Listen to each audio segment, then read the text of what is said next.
What if I told you that cute, pudgy statue outside your favorite Japanese restaurant was originally a terrifying forest demon capable of driving people insane?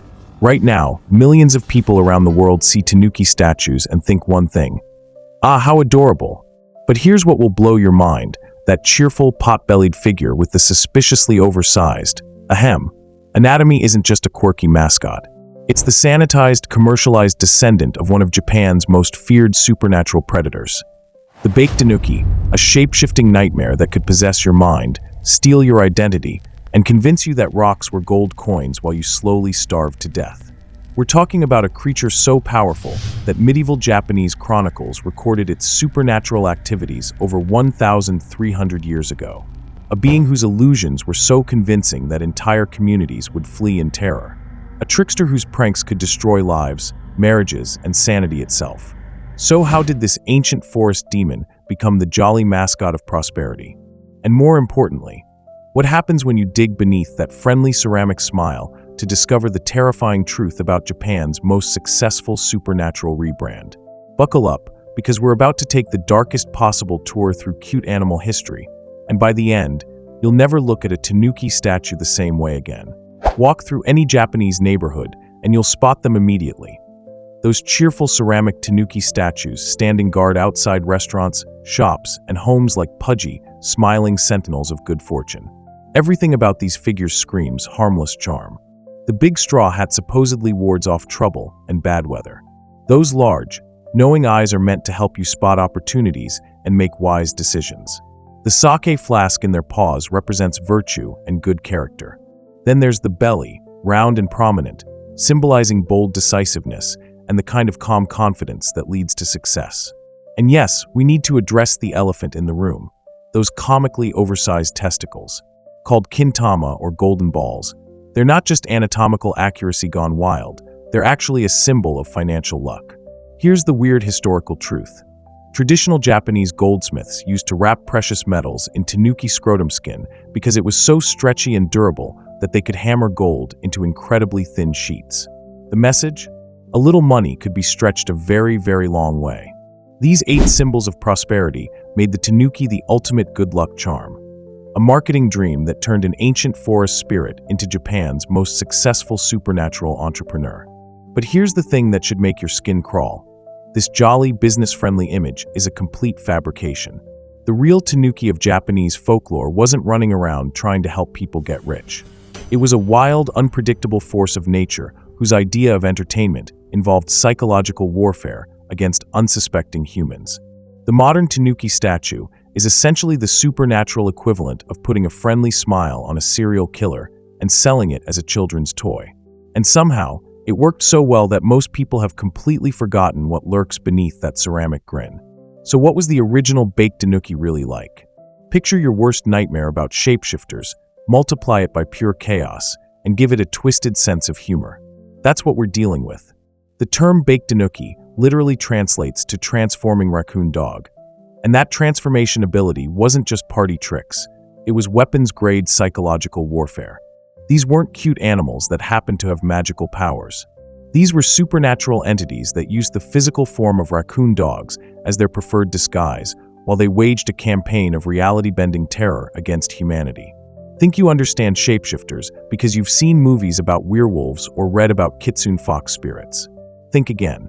While kitsune are often portrayed as elegant seductresses with clear motivations, bake-danuki are chaos incarnate. Unpredictable, often crude, and absolutely committed to making human life as confusing and miserable as possible. Their documented history stretches back over 1,300 years. The Nihon Shoki, Chronicles of Japan, completed in 720 CE, contains what might be the first official government report of supernatural tanuki activity. It describes tanuki in Mutsu province that transformed into humans and sang songs, which sounds harmless until you realize that in ancient Japan, mysterious singing from unknown sources was considered a harbinger of disaster, plague, or political upheaval. But that was just the beginning. As centuries passed, the stories grew darker and more disturbing. Medieval folktales like Kachi Kachi Yama showcase the bake-danuki's capacity for genuine evil. In this story, a tanuki doesn't just play pranks. It murders an elderly woman, cooks her into soup, and serves her to her unknowing husband. When the truth is revealed, the husband dies of shock and horror. Let that sink in for a moment. The same creature that now cheerfully advertises restaurant specials was once the star of stories that would make modern horror writers jealous. These weren't random acts of violence either. The bake-danuki seemed to take particular pleasure in destroying the most fundamental human experiences: trust, perception, family bonds, and the basic ability to distinguish reality from illusion. They were psychological terrorists with supernatural powers, and they had all the time in the world to perfect their craft. Understanding a bake-danuki's true power means recognizing that they weren't just shapeshifters. They were reality hackers who could rewrite the basic rules of existence around unsuspecting humans. Their toolkit for psychological warfare was extensive and terrifying. Visual illusions that could ruin lives. A bake-danuki could make worthless pebbles appear as genuine gold coins, leading people to abandon their families and livelihoods chasing fool's gold. They could transform animal droppings into what looked and smelled like gourmet meals, causing people to unknowingly consume filth while believing they were feasting like kings. Imagine the psychological trauma of discovering you'd been eating excrement while praising the cook's skills. Auditory hallucinations that broke minds. They specialized in phantom sounds that could drive people insane. Picture this. You're walking through a forest at night and suddenly hear the bustling sounds of a busy marketplace. Merchants hawking their wares, customers bargaining, children laughing, but there's absolutely nothing there. Or you hear monks chanting sacred sutras, but the nearest temple is days away. These weren't just startling pranks. They were carefully designed to make victims question their own sanity. The most famous of these auditory weapons was tanuki bayashi, the phantom drumming that echoed through mountains and forests. This mysterious percussion would start as a distant rhythm, then grow louder and more complex, sometimes involving what sounded like entire orchestras of traditional instruments.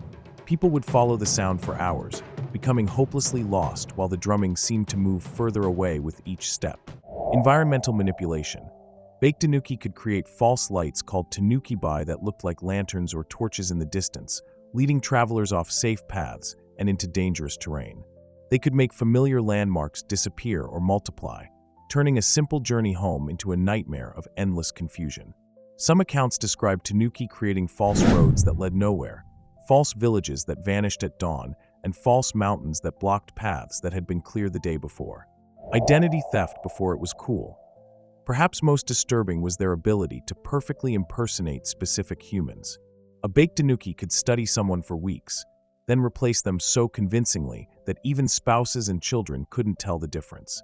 Unlike simple physical mimicry, they seemed to absorb memories, mannerisms, and personal knowledge, creating perfect psychological duplicates. Imagine coming home to find another, you already there, with all your memories and relationships, while everyone you love believes you're the imposter. The nuclear option, possession. The darkest tales describe bake-danuki that could invade human minds directly, causing their victims to act completely out of character. A responsible family man might suddenly gamble away everything he owned. A devoted wife might abandon her children for no apparent reason. A respected scholar might begin spouting nonsense in public. The victims often had no memory of these episodes, making recovery and social reintegration nearly impossible. While countless bake-danuki terrorized local communities, a few achieved legendary status as regional supernatural overlords. These weren't just random tricksters, they were organized crime bosses of the spirit world, commanding territories and followers with the efficiency of military generals. Danzaburou Danuki of Sado Island. Imagine a supernatural CEO who ruled an entire island through illusion and intimidation.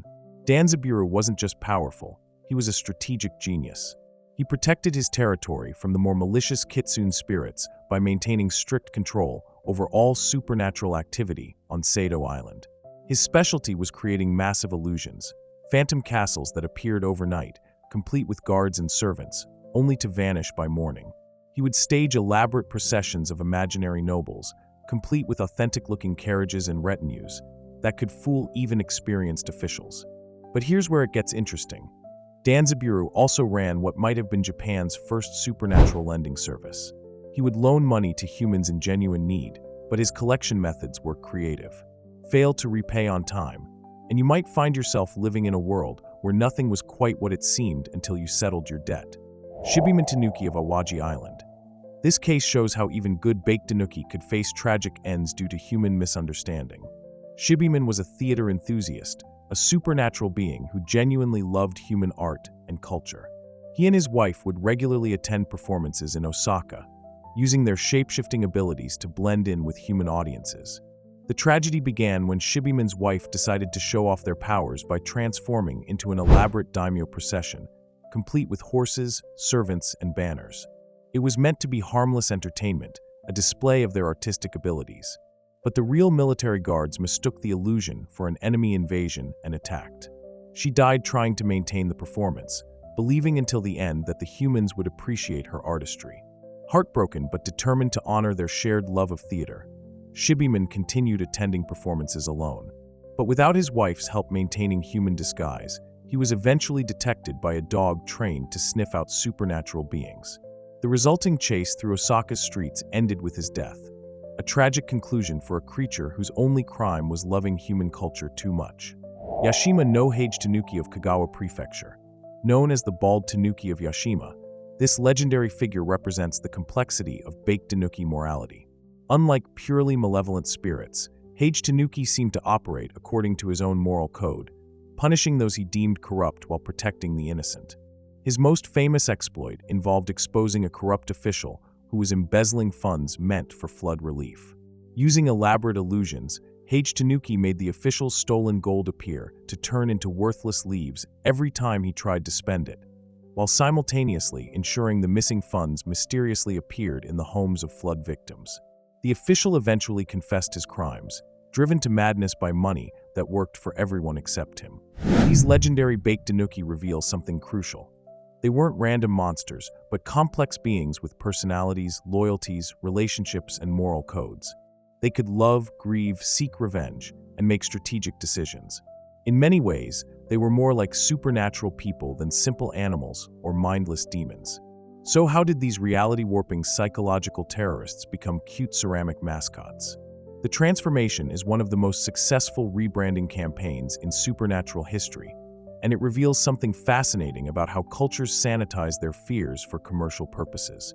The change began during Japan's Edo period, 1603 to 1868, when the country experienced unprecedented peace and prosperity. With major wars ended and social stability established, people had time and resources for entertainment, including a more playful relationship with their supernatural beliefs. Artists began creating ukiyo-e woodblock prints that portrayed yokai, including bake-danuki, in humorous rather than terrifying contexts. These prints often exaggerated the tanuki's physical features to absurd extremes, turning their natural anatomy into visual comedy. Their bellies became enormous drums that they played with their paws. Their testicles were drawn as impossibly large and versatile, sometimes serving as umbrellas, fishing nets, or even hot air balloons. This artistic treatment had a profound psychological effect. By making the bake-danuki ridiculous, artists stripped away their power to terrify. You can't be genuinely afraid of something that uses its own anatomy as camping equipment. The supernatural terrorist became a supernatural comedian. The commercialization accelerated during the Meiji period, 1868 to 1912, as Japan modernized and opened to Western influence. Traditional beliefs were being challenged by new technologies and ideas, and many yokai were repackaged as charming folklore rather than genuine spiritual threats. The final transformation came with mass production of shigaraki ceramic ware. These workshops took the 8 traditional symbols of tanuki good fortune and created standardized statues that could be produced cheaply and sold widely. The wild, unpredictable bake-danuki was replaced by a friendly business mascot whose only power was attracting customers. But here's the really clever part. By maintaining some connection to the original folklore, the shape-shifting ability became adaptability. The trickster nature became cleverness in business. The modern tanuki statue retained just enough supernatural credibility to feel genuinely lucky without being genuinely threatening. Today's bake-danuki has achieved something its ancient ancestors never could: global domination through pop culture. Modern entertainment has rediscovered the full complexity of these creatures, often celebrating both their chaotic nature and their tragic potential. Studio Ghibli's masterpiece. The 1994 film Pom Poko is essentially the Citizen Kane of tanuki cinema. Director Isao Takahata didn't just reference bake-danuki folklore. He created a comprehensive treatise on their culture, society, and worldview.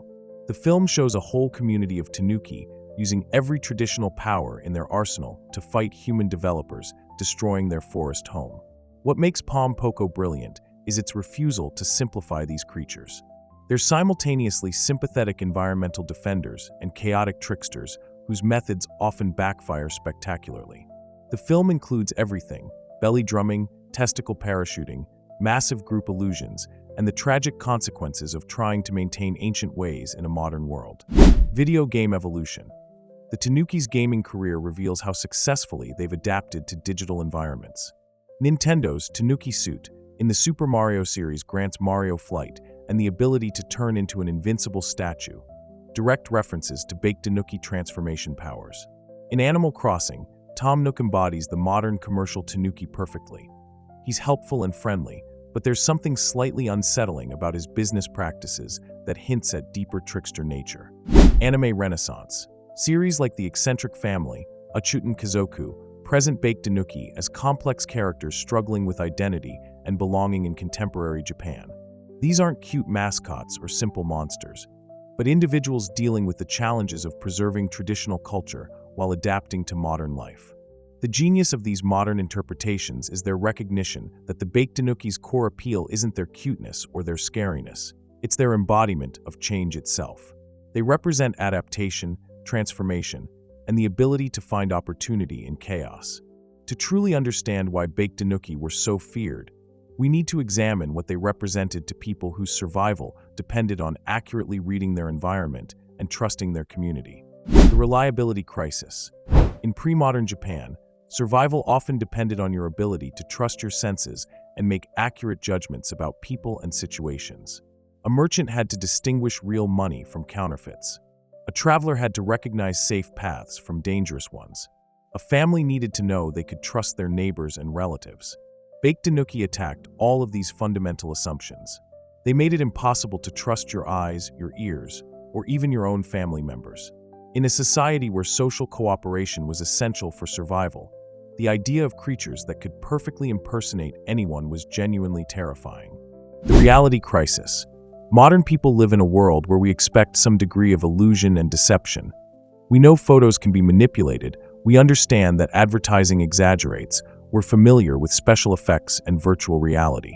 But people in medieval Japan lived in a world where what you saw was generally what existed. The concept of completely convincing artificial experiences was associated only with supernatural threats.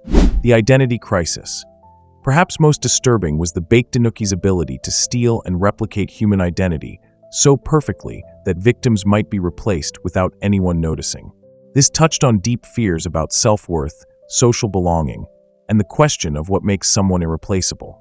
These fears remain relevant today, which explains why bake-danuki stories continue to resonate. In our age of deepfakes, identity theft, and virtual reality, the ancient terror of beings who can perfectly counterfeit reality feels surprisingly contemporary.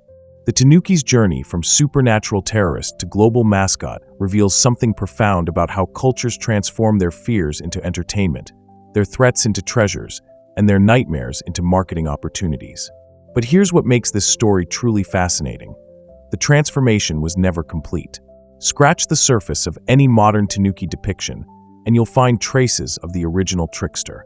The cute statue outside your local Japanese restaurant still has those knowing eyes that suggest hidden depths. Video game tanuki still have reality-bending powers. Even the most sanitized versions retain hints of their shape-shifting heritage. The bake-danuki succeeded in conquering the modern world not by abandoning their true nature, but by channeling it into new forms. They adapted, transformed, and found ways to thrive in environments their ancient ancestors never could have imagined. In a way, they've pulled off the ultimate long-term prank. They convinced the world to love them while hiding their true power in plain sight. Today's tanuki represents something uniquely powerful in folklore, a creature that embodies change itself. In our rapidly transforming world, where technology constantly reshapes reality and identity becomes increasingly fluid, the bake-danuki's ancient message feels more relevant than ever. They remind us that adaptation is survival, that transformation is power, and that sometimes the most successful approach to an impossible situation is to shapeshift until you become the solution. So the next time you see a tanuki statue, remember, you're not just looking at a cute mascot or a symbol of good luck. You're encountering the descendant of reality hackers who spent centuries perfecting the art of psychological warfare through transformation. They've simply found a more profitable way to use their talents. The question isn't whether you should trust that cheerful ceramic smile. The question is, in a world where nothing is quite what it seems, who better to guide you through the chaos than creatures who wrote the book on shape-shifting survival? Maybe that's the real magic of the tanuki, not their ability to fool us, but their wisdom in teaching us that sometimes the best way to face an uncertain world is to learn to transform along with it. After all, they've been shape-shifting for over 1,000 years, and they're still here, still evolving, still finding new ways to surprise us. Some creatures become extinct. Others become legendary. But the truly special ones? They become whatever they need to become to survive and thrive. That's the real power of the bake-danuki, and maybe that's why their ceramic descendants are still smiling.